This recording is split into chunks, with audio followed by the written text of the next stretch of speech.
Coucou tout le monde, j'espère que vous allez bien. On se retrouve pour une nouvelle vidéo et on se retrouve pour la vidéo du bilan de la semaine 1 du mois de décembre. Je la fais un petit peu en retard parce que normalement c'est le mardi. Enfin en fait en vrai de vrai, normalement c'est le dimanche. Mais j'ai tout décalé au mardi parce que le dimanche je peux pas filmer. Enfin je préfère ne pas filmer du moins parce que c'est dimanche quoi. il y a la famille, hein, on est ensemble. Du coup j'avais décalé au mardi. Mais là pour vous dire on est jeudi 12. Voilà, donc je suis très en retard. Mais bon, c'est pas grave, c'est comme ça. On va faire le bilan donc, de la première semaine. Je spoil direct, c'est une semaine pourrie. Qu'est-ce que je peux vous dire d'autre? Je vais pas remplir mes tableaux parce que je les ai pas effacés. Voilà, je suis une mauvaise élève. Je ne vais pas remplir mes tableaux parce que je ne les ai pas effacés. Et de toute façon, voilà, sur mon bilan annuel, j'avais fait que les derniers mois comme vous savez. Donc je vais pas avoir mon visuel sur toute l'année, donc c'est pas très grave qu'il me manque le mois de décembre. On reprendra comme il faut au mois de janvier. Voilà. En plus de ça, je veux vous parler du budget annuel prévisionnel, puisque je vous avais dit que j'ai rajouté un tableau, donc ça va prendre aussi un petit peu de temps, donc c'est mieux qu'on fasse comme ça. Dans la dernière vidéo, du coup, je l'ai coupé parce que mon explication, ça allait pas du tout, c'était n'importe quoi. C'était n'importe quoi, j'avais fait n'importe comment, donc j'ai tout refait au propre. Enfin, oui, et je vais tout vous remontrer, comme ça vous verrez, et du coup, je vais le remettre au propre aussi dans le drive. Voilà, comme ça vous pourrez vous l'imprimer et le faire aussi, faire votre budget annuel prévisionnel pour 2025. Du coup, je commence par vider le petit porte-monnaie, comme d'habitude. Il n'y a pas grand chose, enfin j'allais dire comme d'habitude, non, mais voilà, c'est une semaine un peu nulle. Il y a 10 € dans la maison, il y a 10 € dans le marché. Voilà. La boucherie c'est toujours là, donc il y a toujours les 30 €. Et après je n'ai plus rien. Et je n'ai plus rien dans Extra. Et voilà, je suis énervée. Enfin, je suis saoulée. C'est voilà, mon chéri a fait une petite sortie avec son copain. Donc voilà, il m'a demandé 50 €, je lui ai dit ok. Donc en fait, en vrai, je suis pas énervée. Il a profité, c'est l'essentiel, vraiment. Mais c'est juste que j'aurais préféré que, par exemple, il nous reste les loisirs et qu'ils prennent les loisirs ou quelque chose comme ça. Vous voyez ce que je veux dire? Que ça tombe pas en fait une semaine où le porte-monnaie est déjà bien vide. C'est juste ça. Parce que voilà, il aurait pu prendre, par exemple, il aurait pu prendre dans son enveloppe cigarette ou quelque chose comme ça, alors qu'en fait là, il n'y a plus rien. C'est juste ça. Et que c'est 50 €. Mais bon, c'est pas grave, c'est comme ça. Donc le mois de décembre, on le sait, il n'y aura rien dans Extra. Mais au moins, il s'est fait plaisir et c'est l'essentiel. Voilà, du coup, il y a 20 € à mettre dans les challenges. Je vais les mettre dans mon challenge 10 € qui est ici. Donc, 2 billets de 10 €.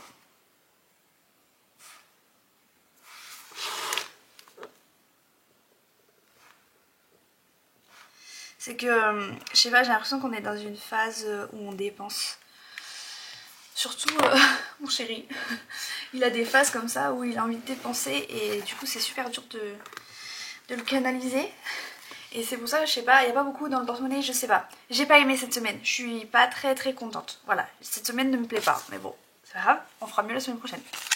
Du coup il y a 30 €, donc on va effacer ici. Et on va noter 30 €. Voilà. Et il y a bien 30 €. Donc on mettra rien dans les épargnes et c'est ok, ça peut pas être tout le temps. Sachant qu'on a déjà bien mis avec la vidéo précédente si vous avez vu la régule. Donc la régule du mois avec les salaires qui ont été plus élevés que ce que j'avais prévu. Du coup voilà, cette fois-ci il n'y a pas d'épargne et c'est ok. Du coup je continue tout de suite avec ma semaine 2. Donc je prends ma semaine 2. On va remplir le petit porte-monnaie. Là pareil, du coup comme enfin pareil. Je disais qu'on est un peu dans la phase où on dépense, j'ai l'impression, mais c'est surtout, en même temps c'est les fêtes, on a envie de se faire plaisir, hein. C'est un peu la période. Ce que je voulais dire, c'est qu'il n'y a pas de loisirs. Normalement j'ai 30 € de loisirs, ils sont déjà utilisés. J'ai déjà pris hier soir, voilà, on a eu envie de se faire un petit repas, on va dire en amoureux, donc on a commandé à manger. Voilà, donc il n'y aura pas les 30 € pour cette semaine, mais en fait ils y étaient et on les a dépensés, c'est tout. Juste que normalement j'aurais dû faire mardi, on est jeudi, donc voilà, ils ont été dépensés dans la semaine. C'est parce que j'avais un petit peu de retard sur mon remplissage de porte-monnaie, sur mes vidéos, etc. Du coup, je pense que je vais devoir faire des échanges ici. Déjà, j'ai 80 € pour l'alimentation, ça c'est ok. Et ça, il faut qu'on aille faire des courses justement. J'ai déjà préparé ma petite liste de courses, ma petite liste de menus pour la semaine. Donc, on va pouvoir aller faire les courses. C'est pour ça aussi que là, franchement, j'avais limite envie de faire traîner encore le remplissage du porte-monnaie. Histoire de... En fait, je me dis, tant que le porte-monnaie il est pas rempli, on dépense pas. Mais en fait, c'est pas vraiment vrai parce que regardez, on a utilisé les loisirs. Et puis, c'est surtout qu'il faut qu'on aille faire des courses. Donc là, il fallait le faire. Dans la maison, c'est 20 €. Mais du coup, je vais faire mes petits échanges. Vu que j'ai eu des billets de 10. Je vais y arriver. J'ai fait des remplissages d'épargne avec des billets de 10 dans la dernière vidéo. Normalement, on devrait retrouver des billets de 10. Ici, on a quoi?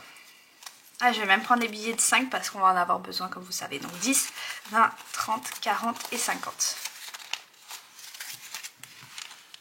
Donc je prends un billet de 50 à la place. Je vais quand même juste revérifier que j'ai pas fait d'erreur, on sait jamais. 70, 200, attendez, 220, 30 et 40. 240 c'était bien ça qu'il y avait ici. Donc j'ai pas fait d'erreur, on sait jamais. Donc déjà j'ai cassé un billet de 50 pardon, et c'est une très bonne chose. Ici je vais pas avoir... je suis pas sûre de retrouver 50 € autre part. Hein. Peut-être ici. Ah, ici. Bah non. Ouais, parce que j'ai oublié de pas. 20, 20, 30, 40 et 50. Ok, c'est bon. Parce qu'il y a 100 € dans l'eau et j'ai déjà un billet de 50. Donc ça fait bien ça. Ok. Donc là j'ai juste fait un échange. Hein. J'ai rien fait de plus pour pouvoir avoir des petits billets pour pouvoir remplir mon porte-monnaie. Du coup, qu'est-ce qu'on a fait? Maison c'est 20 €. Donc on va mettre, je vais le mettre comme ça. Ouais. Maison c'est 20 €.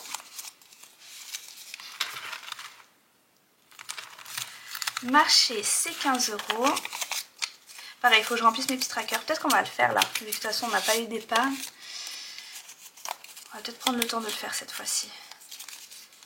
Je vais voir. On va déjà remplir, ce sera déjà très bien. Marché 15 €. Non, on va le faire. Ça y est, c'est bon, j'ai pris ma décision, on va le faire. Du coup, on a mis 80 € dans l'alimentation. Donc il y a 80 € actuellement.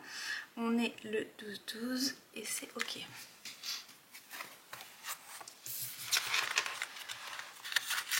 Dans la maison, on a mis 20 €. Donc plus 20. Ça fait qu'il y a 20 €.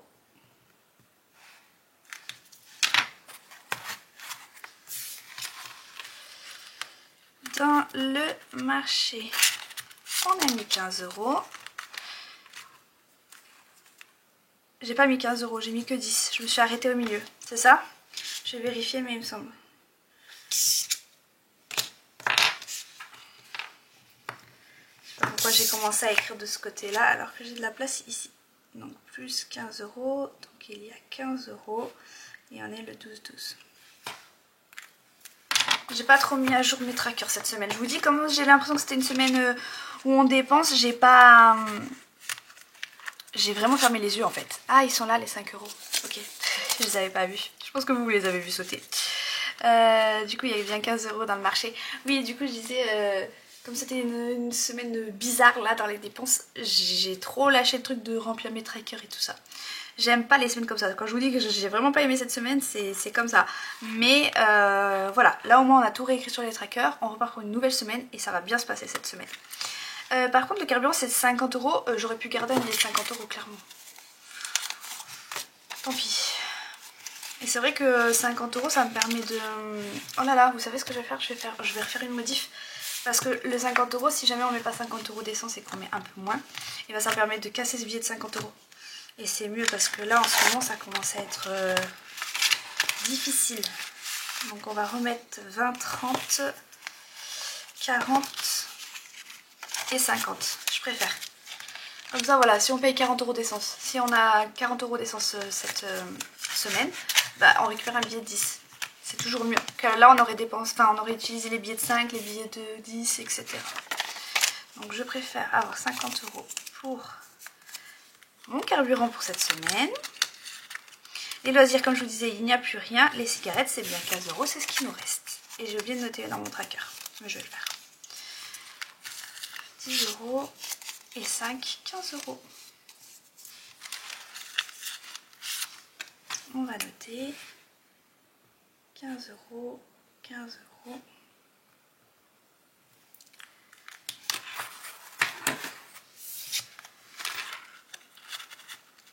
Voilà, je crois qu'en plus il a besoin de...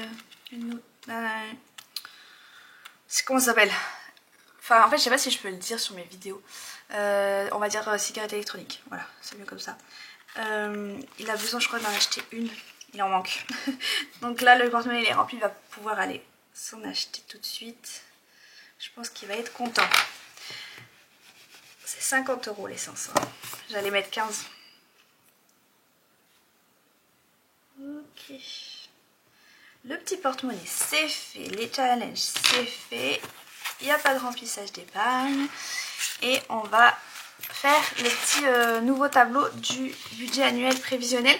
Je vous avais dit que de toute façon je vous réexpliquerai dans cette vidéo là. Donc c'est parti. Moi ma nouvelle semaine elle commence. J'espère que pour vous aussi votre remplissage c'est bien fait pour cette semaine. On est reparti. Du coup le budget prévisionnel. Alors par contre j'ai vu que j'ai fait des erreurs. Ici j'ai marqué mois au lieu de année. Du coup en réimprimant bah, j'ai fait pareil ici. Ça c'était l'ancien donc c'est ok. Mais j'ai bien, ça y est, j'ai déjà refait la modification sur mon fichier. J'ai plus qu'à mettre le nouveau fichier sur le drive. Le tableau que j'ai ajouté, donc oui pardon, j'ai laissé celui-ci. J'ai aussi laissé le tableau avec toutes les épargnes à la suite. Mais entre les deux j'ai rajouté un lissage annuel comme celui-ci. Alors attendez, juste un instant parce que je suis un petit peu malade, je vais me moucher. Voilà, donc j'ai rajouté ce tableau là, je disais pardon. C'est vrai qu'en fait j'ai discuté en commentaire et vous m'avez parlé de ce tableau là. J'avoue que j'y avais réfléchi mais je m'étais dit pas besoin. Clairement pas besoin. Puis finalement je me suis dit que c'était quand même pas mal. En fait je vous dis pourquoi moi je m'étais dit que je n'avais pas besoin. Parce que moi je remplis mes épargnes en fonction de mes challenges quand ils se terminent. Je remplis mes épargnes et je remplis en fonction des échéances. Quand je sais que voilà c'est bientôt là, etc. Je remplis par priorité. Donc moi j'avais pas besoin vraiment de savoir combien j'allais mettre par mois. C'est à dire que je remplis pas, je me dis pas chaque mois tiens je vais mettre 15 € pour le carnaval et le mois d'après je mettrai 15 € et je les mets pas en début de mois. Non, ça va être quand je finis mon challenge, je récupère ma somme et je vais mettre dans les épargnes. Et là je vais mettre une somme. Je fais pas, voilà, je fais pas mensuellement en fait. Du coup voilà pourquoi je voulais pas faire ce tableau là. Mais en discutant avec vous, je me suis dit que c'était une bonne idée déjà pour que vous l'ayez. Parce que si vous avez envie de faire comme ça, et ben vous pouvez très bien faire comme ça. Voilà, vous dire que vous donnez en fait au même titre qu'une charge fixe, même si ce n'est pas une charge fixe, on est d'accord, c'est une charge variable, mais au même titre voilà, qu'un prélèvement, vous vous dites bah non, tous les mois par exemple, je sais pas, qu'est-ce que je peux prendre qui est un peu intéressant? Bah, par exemple ma facture d'eau. Vous savez que moi bah, pareil je remplis, quand j'ai mes challenges, je remplis mon épargne eau. Bah, là ça serait se dire non, tous les mois je mets 70 € et c'est non négociable, je fais toujours comme ça. Vous pouvez aussi choisir de remplir comme ça vos épargnes. Donc ça c'est vous qui voyez. Du coup je me suis dit que ce tableau là c'était intéressant pour vous. Mais c'est aussi intéressant pour ceux qui font comme moi, pour les personnes qui font comme moi et pour moi aussi. Parce que ça donne quand même un aperçu du montant global que plus ou moins il faudrait en fait épargner. Voilà, qu'il faudrait mettre de côté en économie ou en épargne en tout cas. Voilà, je trouve que finalement c'était bien de savoir et de se rendre compte un petit peu comment on peut répartir ça. Donc j'ai ajouté ce tableau là. Comment il se remplit? C'est tout simple, vous reprenez votre tableau. Pardon, excusez-moi, je suis un peu malade. Ceux d'ailleurs qui ont, les personnes qui n'ont pas vu la vidéo, il y a déjà la vidéo de ce remplissage là de tableau. Donc n'hésitez pas à aller voir la vidéo pour savoir un petit peu comment ça fonctionne. Mais en gros, vous reprenez vos infos et vous les notez mois par mois. Donc vraiment tout ce qui arrive au mois de janvier vous le notez, tout ce qui arrive au mois de février vous le notez. Et à chaque fois vous prenez une ligne pour votre épargne. Voilà, et vous faites en descendant jusqu'au mois de décembre. Il y a je crois 30 lignes, j'espère que c'est suffisant. Mais en tout cas je pouvais pas faire plus, déjà j'ai réduit au maximum et les cases sont très petites. Mais bon après moi personnellement j'ai raccourci les noms, de toute façon le nom complet vous le retrouvez ici. Hein. Puis en général vous savez de quoi on parle. Voilà, donc après vous notez votre montant. Et donc là par exemple pour le mois de janvier on sait qu'on va avoir le contrôle technique à 70 €. Il me reste 0 mois pour mettre 70 € dans l'enveloppe, dans l'épargne, contrôle technique pardon. Bon, nous elle est déjà faite, donc c'est très bien. Mais par exemple la Saint-Valentin, qui est en février, où j'ai prévu un budget de 60 €, c'est une enveloppe que je n'ai jamais fait, parce que nous de base on fait rien pour la Saint-Valentin. Là je me suis dit peut-être que c'est l'occasion, on fera peut-être pas le jour de la Saint-Valentin, mais je me suis dit c'est l'occasion de se prévoir quelque chose, parce qu'on se prévoit jamais rien en amoureux et c'est important. Du coup c'est une enveloppe que j'avais jamais, donc il y a vraiment 0 dans cette enveloppe là. Et donc vu qu'on va attaquer le mois de janvier, il va me rester que 1 mois pour mettre les 60 € dans cette enveloppe. Et etc etc. Par exemple, qu'est-ce qu'on peut prendre d'autre? Par exemple l'anniversaire de mon chéri, il est au mois de juin, j'ai prévu de mettre 50 € dans son anniversaire. Et ben j'ai étalé, par exemple, là j'ai fait sur 1, 2, 3, 4, 5 mois. 5 mois, parce que c'est les 5 mois qu'il y a avant, donc en 2025, qu'il y a avant son anniversaire. Mais vous pouvez très bien faire sur 2 mois si vous avez envie. Donc moi j'ai mis 10 € par mois, donc 10 € par mois pour arriver à ces 50 €. Mais honnêtement vous pouvez faire 25 € là, 25 € là. Là après vous remplissez comme vous voulez. En fait vous étalez les montants que vous avez prévus dans vos enveloppes sur le nombre de mois que vous voulez. Et comme vous voulez, vous pouvez très bien sauter des mois aussi, etc. Hein, vous faites vraiment comme vous voulez. Mais vous essayez en fait de lisser, c'est pour ça que j'ai appelé ça lissage annuel. Vous essayez de lisser pour qu'il y ait des mois, enfin pour que les mois soient à peu près, comment dire, proportionnels. Parce que si vous avez des mois avec 1000 € et puis le mois d'après vous avez 200 €, clairement les 1000 € vous n'allez jamais arriver à les épargner, et après 200 € ce sera easy, et voilà, faut essayer de faire proportionnel. Après comme je vous dis, moi personnellement c'est vraiment pour avoir un aperçu, ça veut pas dire que je vais respecter ça. Voilà, tout simplement. Je pense que c'est assez clair. Par exemple, regardez là, je sais pas si vous voyez bien, j'espère que vous voyez bien, parce que j'ai remonté la caméra pour avoir plus d'espace. La rentrée c'est 80 €. Mais si vous regardez bien, j'ai mis juillet, juin, mai et avril, et j'ai pas mis au mois d'août, parce que je me suis dit, ça se trouve les achats on va les faire au mois d'août. Donc vaut mieux commencer à épargner avant ce mois d'août. Donc voilà comment j'ai fait. Vraiment vous faites comme bon vous semble. Après moi ce que j'ai fait c'est que j'ai fait mes totos, comme ça je me rends vraiment bien compte. Clairement je voulais mettre des petites lignes là pour pouvoir faire les totos, mais franchement le tableau il est déjà immense et c'est déjà tout serré, donc voilà, moi je me les ai surajoutés comme ça, il y a de la place, ça marche aussi. Par contre ce que je voulais vous dire c'est que vous voyez qu'ici c'est des gros montants et ici tout de suite ça réduit. Mais c'est normal puisque c'est vers la fin de l'année et que du coup il reste plus beaucoup de choses. C'est à dire que là par exemple mois de Pâques, mois de avril pardon, oui mais bon, avril vous avez compris, et ben c'est vrai que j'ai tous ces montants là et effectivement ça me fait un montant de 635, alors que là en septembre j'ai plus que ça. Mais ça c'est ce que vous voyez, mais en réalité toute la partie qui est au dessus là, qui n'est pas remplie, c'est 2026. Et donc normalement vous êtes censé commencer à compléter votre année de 2026 pendant votre année 2025. Je m'explique. Par exemple, je vais prendre les vacances, qui sont assez au milieu on va dire. Les vacances, bon on a mis le budget de 2000 €. Donc on va dire qu'on a commencé au mois de janvier, on commence à mettre tous les mois etc. Les vacances passent, on vide l'enveloppe. Mais on va pas réattendre, parce que là d'ailleurs c'est ce qu'on a fait cette année et c'est pas bon, on va pas réattendre janvier pour recommencer à mettre des grosses sommes comme ça sur 6 mois. Non, on va commencer à réépargner pour les vacances 2026 tout de suite au mois d'août, le mois suivant. Donc là on va recommencer et du coup ça fera des plus petits montants. Si on fait 2000, on va le diviser en 11 mois. Ça fait 180, donc on va dire 180 €. Et ben du coup on va commencer à mettre 180 € en août, en septembre, en octobre, en novembre, en décembre. Et puis après janvier, février, mars 2026. Du coup, ça fait que du coup les montants seront forcément moins élevés puisque vous allez vraiment lisser toute l'année. Et du coup après, si vraiment vous voulez commencer votre année 2026, à noter, vous pouvez très bien le faire. Mais du coup, ici les montants forcément seront plus élevés puisque vous compléterez avec les montants qui sont ici. Voilà pourquoi ça s'explique que ici c'est moins, par exemple, mois de novembre, d'ailleurs mois de décembre c'est 0, mais en réalité c'est pas 0 parce que on sera en train déjà d'épargner pour toutes les catégories qui sont déjà passées en 2025 mais qui repassent en 2026.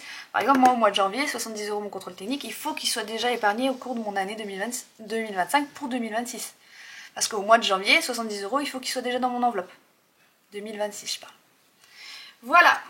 Je pense que c'est clair. Dites-moi si vous n'avez pas compris. Franchement, ça me dérange pas de réexpliquer. Je pense que j'ai tout dit à ce niveau-là. Et je pense que ça peut être pas mal aussi ce tableau-là pour vous. Dites-moi ce que vous en pensez. Si pour vous c'est une bonne chose de l'avoir ajouté, si vous allez le faire. Et si c'était clair. Ou si vous avez besoin de précision. Et après, bon bah là j'ai remis mon tableau. Mais après, voilà, j'ai laissé le tableau comme ça. Que genre on avait tout rempli la dernière fois ensemble. Voilà, et ben voilà, cette petite vidéo est terminée. Ah oui, je vous ai pas montré, j'ai refait mes ongles. Alors j'ai changé la forme, je suis repassée à carré. Voilà, j'en avais marre de la forme amande. Et j'ai fait petite, toujours très discret moi, hein, mais j'ai fait petite paillette pour Noël, pour les fêtes. Je trouve que c'est pas mal. Doré cette fois-ci, la dernière fois j'avais fait argenté, doré pour les fêtes, je trouve que c'est pas mal. Dites-moi ce que vous en pensez. Moi j'aime bien. J'aime bien, c'est discret, c'est ce que je voulais de toute façon comme d'habitude. Je vous souhaite une bonne semaine. Cette vidéo sortira, on est jeudi, elle sortira dimanche. N'oubliez pas le concours, vous pouvez y participer sous la vidéo concours par contre sinon je vais me perdre. Donc n'hésitez pas à aller voir la vidéo concours, donc la vidéo juste d'avant, pour pouvoir participer. Par contre je pense que je vais le laisser plus longtemps que ce que j'avais dit. Mais vous serez avertis de toute façon. Mais n'hésitez pas à participer rapidement, comme ça au moins vous êtes sûr que vous n'avez pas loupé votre participation. Je vous souhaite une bonne semaine, on se retrouve très bientôt, à très bientôt.